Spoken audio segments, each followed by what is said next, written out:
நாமலின் சட்டப்பட்டம் புகழ்பெற்ற கல்வி வலைதளத்தில் வெளியான அதிர்ச்சி தகவல். தாஜுதீனின் மரணம் திட்டமிட்ட கொலை, குற்றவாளிகளை அதிர வைத்த ஜனாதிபதி. முன்னாள் ஜனாதிபதி ரணிலின் வழக்கு பிறப்பிக்கப்பட்டுள்ள அதிரடி உத்தரவு. வடக்கு கிழக்கு மக்கள் குறித்து ஜனாதிபதியின் வாக்குறுதி. திருகோணமலை விகாரை விவகாரம் அரசாங்கத்திற்கு நாமல் விடுத்த சவால். என்பிபி ஆட்சியில் வடக்கில் ராணுவ முகாம் அமைக்கப்படவில்லை, ஒப்புக்கொண்ட செல்வம் எம்பி.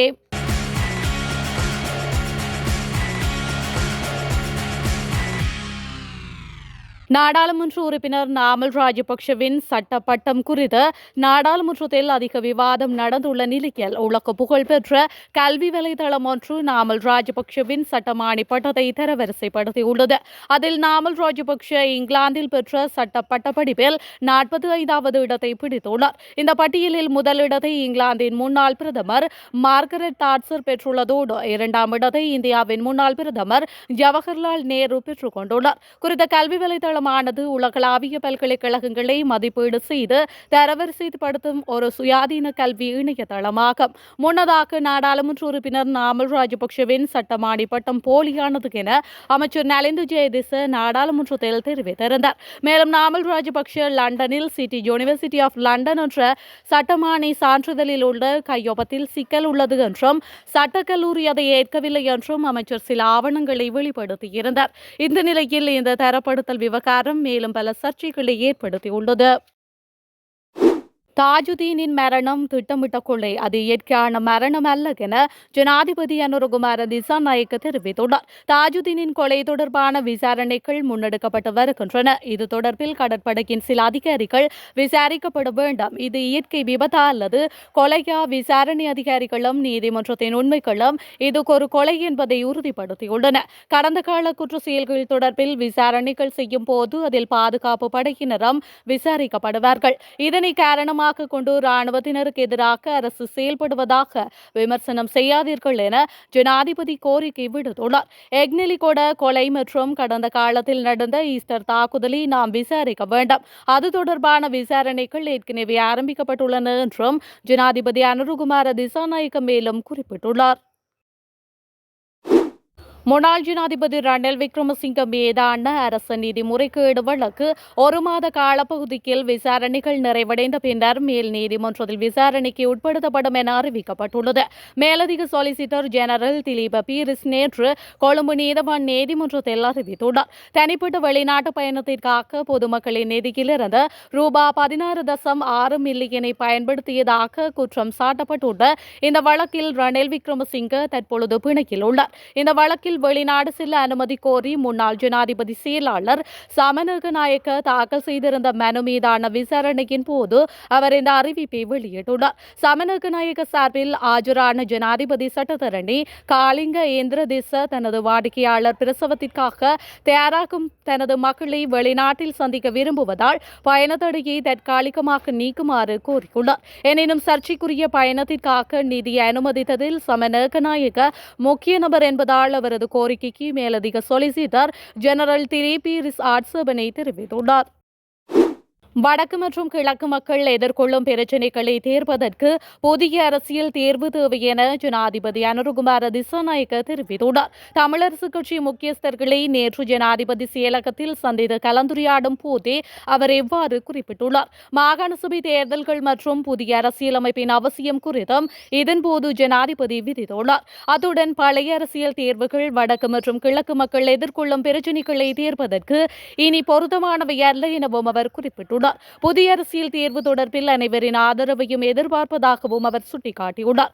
அதே நேரத்தில் வடக்கு மற்றும் கிழக்கு மக்கள் நீண்ட காலமாக எதிர்கொண்டுள்ள கடத்தொழில் மற்றும் நில பிரச்சினைகள், உட்கட்டமைப்பு மற்றும் மேம்பாட்டு தேவைகள் தொடர்பாக தமிழரசு கட்சி முக்கியஸ்தர்கள் எழுப்பிய சில பிரச்சினைகளுக்கு தேர்வுகளை வழங்குமாறு சம்பந்தப்பட்ட அதிகாரிகளுக்கு அவர் அறிவுறுத்தியுள்ளார். மேலும் நாட்டில் இனவாத வாய்ப்புகளை உருவாக்கும் முயற்சிகளுக்கு எதிராக அனைவரும் ஒன்றிணைந்து செயற்பட வேண்டியதன் அவசியத்தையும் ஜனாதிபதி வலியுறுத்தியுள்ளார். சர்ச்சைக்குரிய திருகோணமலை விகாரையில் இருந்த புத்தர் சிலை அகற்றப்பட்டது தொடர்பில் அரசாங்கம் தெளிவான விளக்கத்தை வழங்க தவறிவிட்டதாக நாடாளுமன்ற உறுப்பினர் நாமல் ராஜபக்ஷ குற்றம் சாட்டியுள்ளார். இது தொடர்பில் நேற்று ஊடகங்களுக்கு கருத்து வெளியிட்ட நாமல் ராஜபக்ஷ இந்த விடயம் நாடாளுமன்றில் கேள்வி எழுப்பப்பட்டதாகவும் இதற்கு பொறுப்பான அமைச்சர் பதிலளிக்காமல் சென்றுவிட்டதாகவும் அவர் கூறியுள்ளார்.